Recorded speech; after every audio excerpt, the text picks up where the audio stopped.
Hi everyone, this is Kijibo Vlogs, a Filipino reactor based team kid of Saudi Arabia, and welcome back to my channel. Agad-agad ko na the reaction video. Ang Barda compilation again for today's video. This is a random interviews nila na medyo nahuhuli ang kanilang mga bibig pag ini-interview sila. Charis, lalong-lalo na yung ating sa on the screen si Ginoo for today's video. So I won't take any longer kasi namula talaga siya dito. And at the same time, may na-realize ako, ano yung sabi niya, natatoxican daw siya sa fan na siniship sa love team. Na parang, hindi toxic pressure, pero in a good way. So, meaning to say, there is something.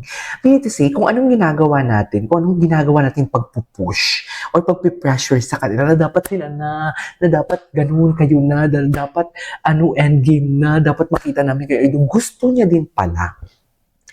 Gusto niya din pala kasi sabi niya in a good way. Diba? I mean, kasi kung sinabi mo, oh, I love that in a good way. Oh, I hate. Oh, it's kind of pressuring me, but in a good way. So, I mean, kasi parang gusto niya ituloy. Right? Gusto niyang ituloy. Gusto niya ituloy kung ano ang hinihiling or anong pinipressure or ano yung nakaka-pressure na sinasabi ng fans. Kasi sabi niya in a good way. Di ba pag sinabi mo in a good way, somehow, parang gusto mong ituloy talaga. Tama ba ako? Am I right o am I right? Kasi hindi ako pwede magkamali because I'm perfect. Sa ganda kong to, sa nipis kong to. Hindi mo kaya. So, I want to longer, let's all watch this. Ano to? May preference ka ba, non-showbiz or showbiz? When it comes to dating? Ito talaga yun eh. Non-showbiz talaga. Non-showbiz talaga. Yan din yung sinasabi ko kanina sa unang reaction video ko. Na ang sa unang reaction video ko, ang nasabi ko doon na si Dusty, yan yung gusto niya, non-showbiz talaga. And tapos very reserved, very tahimik, something like that, not loud. Even kay Dusty New, ganyan din yung preference si Dusty New. So hapon na nag-change lang talaga. So basically, kung ano yung mga kwento siguro ni David about kay Barbie, doon kay Dusty New, na-adapt ni Dusty New and na-realize ni Dusty New. Ngayon si Dusty New, nag-announce sa PBB sa national television na ang gusto niya talaga is I like Bianca De Vera. Si Bianca De Vera, baklang-bakla ang ugali niyan. Loud yan. Kung napapanood niyo, umiyak yan siya kasi natuwang alam sa sakyan. Tapos sabi niya, hindi natapos ang rebound ng buhok ko. Sana pinatapos lang nila. 5 minutes lang hinihingi ko. Umiyak talaga siya. Tingnan niyo yung TikTok niyan. Anyways, wala tayo sa part na doon. Dito muna tayo. So basically, gano'n naman talaga, diba? So basically, ang dami nagsasabi na may crush si David na gano'n. Ang dami nagsasabi na ayaw nila. Ayaw ni David. Imposible si Barbie ang kanya makakatuloy kasi ayaw ni David na showbiz and everything. O ngayon, ano na? Lahat ng mga kinokontra ninyo, lalo na yung mga basher, lahat ng mga kinokontra nila about sa Barda before, na ini-imagine natin, sinasagot ni David. Oo nga. Actually, dati pang sumasagot si David noon sa mga Instagram, sumasagot talaga siya. For example, maraming mahinang nilalang maraming mahinang nilalang na what do you call this? Maraming mahinang nilalang na napapanghinaan ng loob. And then, right after that, sagot agad siya ng ayuda. Sagot agad siya ng mga parinig and everything. Di ba may mga mostly na mga ganyan? Lalo may mga chismis, malalaking chismis na lumalabas. Anyways, tuloy natin to. Am closing my door?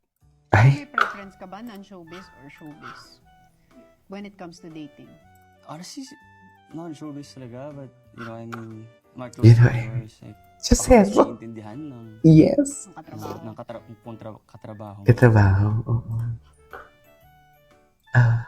Paano yan sa mga love team mo? Diba pag kinikilig sila sa inyo, tapos they're rooting for Ayan, ito na. So gusto niya din pala na nag-root tayo for them. Diba? Gusto din pala ni Ginoo na parang nag-root tayo for them. Gusto din pala ni Ginoo kung anong ginagawa ng fans or katulad natin na parang, di ba minsan sinasabi ko talaga, I don't wanna be toxic, pero ganito talaga yung nararamdaman ko. So parang gusto ko talaga endgame sila. Do I know it's a toxic and nakaka-pressure talaga sa part nila na hindi lang naman ako. Most of us is ganun talaga. So basically, gusto niya talaga and namula na talaga siya dito near. Walang mag-move on na. Charis. Malay mo baka magtituboy abunda sila, di ba? Charis. 2025. Ano? Wala naman akong sinabing si Barbie, Di ba? Wala nga din naman. Biglang napasok si Barbie kung sa bagay. Pero may point kasi na masabi niya si Barbie because si Barbie lang din naman yung love team niya. Steadfast na love team mo ngayon. Yeah. Si Yeah. very Yeah. effective mo, ha? Ay. Natatawa ka na lang, ha? Masabi ako dito eh. Ay, ano yung masasabi niya kaya? Then, you just got No, ano kayang masasabi niya? Kaya, paano yun? Eh, di pag single, tas lahat. Uy, kayo na lang. May True. pressure ba? definitely, man. In a good way, sabi niya dito. Paano mo hina-handle yun na everyone's rooting for you? Na-experience ko yan yung love team. Kamusta pala? Kamusta pala? Biglang naging impisado. Yun nga. Really, Yun nga yung na-notice ko din. Tas everyone's rooting for you, tas lahat ng gagawin nyo, kinikilig sila. To. Diba? Na-notice ko din yan. Siyempre, nagugustuhan mo, love team mo, single ka eh. Ilang siya. taon lang ako, 20. Magkakagustuhan talaga kayo. Okay. Kaya pala, namula talaga siya, pati liin niya, namula. Unti-unti namumula yung noon niya. Oh my God. Ayan no, malay natin, baka dito na talaga natin makita ang first kiss nila. Charis! Ano kayo, team red or team green? Ako team green.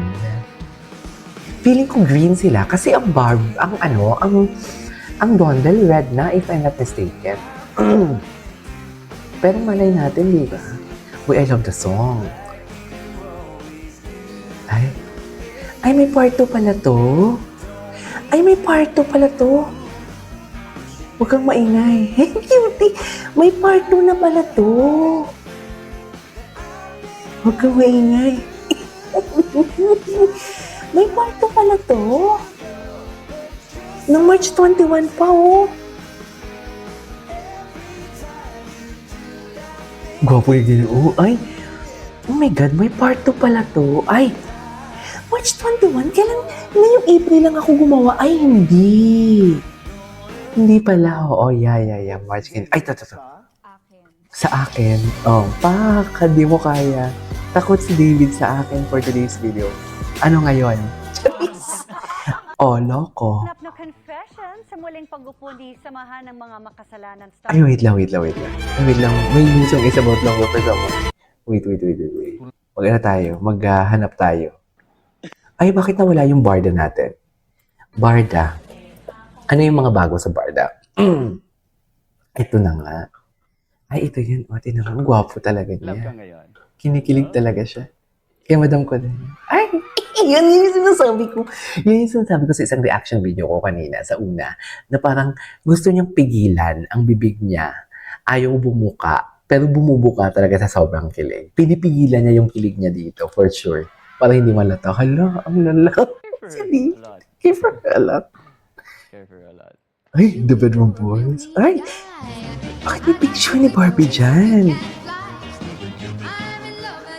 Kay Barbie pa na picture yan? Kailan yan? Shucks, grabe yung katawan ni Ginoon, no? Nasa puso daw. Ay, naman ang puso. Baby. Baby ka pa, pero nai-inlove ka na. Wait, kinikilig, wisit ka talaga. Wisit. Okay. Okay. Kailan yung picture na to? Cares about me. Mm. Wow naman. Yes, ay wow naman. Ayaw mo ba, B? Care about her a lot. I care about him also. Syempre. We care about him also. I care about him a lot. A lot. Yes, sa'yo. Tama na nga, nanggigigil ako. Anyways, there you go guys. That is all for today's video, which is the Barda. This is Kijiro Vlogs. See you in my next vlog. Bye.